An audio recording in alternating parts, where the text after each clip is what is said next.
बिस्मिल्लाहिर्रहमानिर्रहीम। तो दोस्तों, आज हम बात करने वाले हैं यहाँ पर कि अगर आपको एक्सेल के अंदर अपनी शीट का बैलेंस रिकॉर्ड अगर आपको चेक करना है तो आपको यहाँ पर कौन सा फॉर्मूला अप्लाई करना है और आप किस तरीके से अपना बैलेंस चेक कर सकते हैं।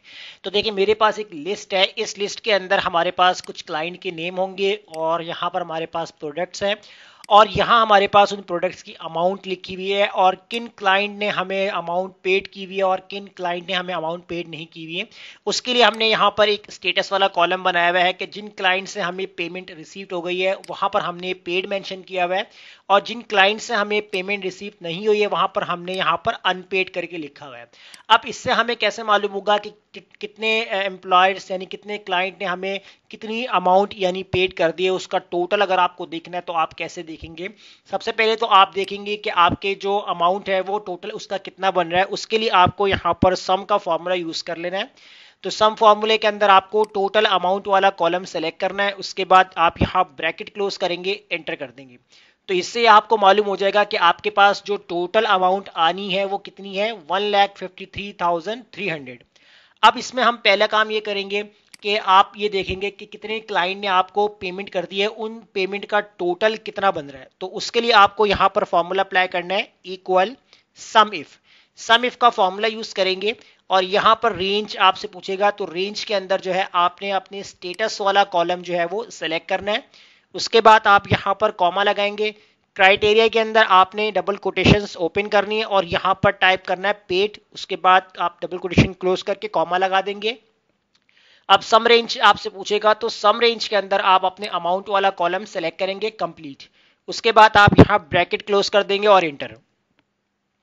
तो जैसे ही आप इंटर करेंगे तो आपके पास जो है वो पेड अमाउंट आ चुकी है कि टोटल पेड जो अभी तक आपको क्लाइंट ने की है वो कितनी है, 80,000 की पेमेंट आपके पास आ चुकी है। अब देखेंगे कितने क्लाइंट ने आपको पेमेंट नहीं की है, उसकी टोटल अमाउंट कितनी बन रही है। तो इसके लिए भी हम यहाँ पर सम इफ का फॉर्मूला यूज करेंगे। यहाँ पर रेंज आपसे पूछेगा तो रेंज के अंदर आपने स्टेटस वाला कॉलम सेलेक्ट करना है, कॉमा लगाना है। डबल कोटेशंस के अंदर आपने यहाँ पर टाइप करना है अनपेड, डबल कोटेशन क्लोज। याद रखिएगा जो नाम आपने यहाँ पर रखा हुआ है वही नाम आप यहाँ पर क्राइटेरिया के अंदर सेलेक्ट करेंगे। अगर यहाँ पर स्पेस या कोई भी अल्फाबेट मिस कर दिया तो आंसर आपका प्रॉपर नहीं आएगा। तो यहाँ लगाते हैं हम कॉमा और सम रेंज के अंदर आप अमाउंट वाला कॉलम सेलेक्ट करेंगे। उसके बाद आपने ब्रैकेट क्लोज कर देना है और आप कर देंगे इंटर। तो देखें यहाँ पर आपके पास अमाउंट आ गया 73,300, यानी कि इतना जो अमाउंट है वो क्लाइंट ने आपको पे नहीं किया। अब देखिए यहाँ पर मैं आपको एक और ट्रिक बता देता हूँ यहाँ इसी के अंदर कि अगर आप यहाँ पर टोटल पेड निकाल चुके हैं तो टोटल पेड आप यहां निकाल चुके हैं तो टोटल अनपेड को आप एक और तरीके से भी यहां पर कैलकुलेट कर सकते हैं। तो इसके लिए पहले मैं यहां पर जो है आपको रफ वर्क दिखाता हूं करके।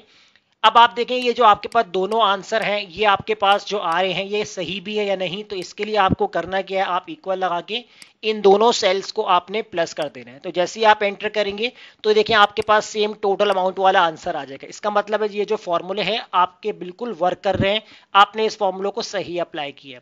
अब बात कर देंगे हम अपने जो सेकंड मेथड जिसमें मैं आपको बताया था कि अनपेड वाला जो आंसर हमारे पास आ रहा है इसको आप एक और तरीके से भी कर सकते हैं, सम इफ का फॉर्मूला यूज किए बगैर।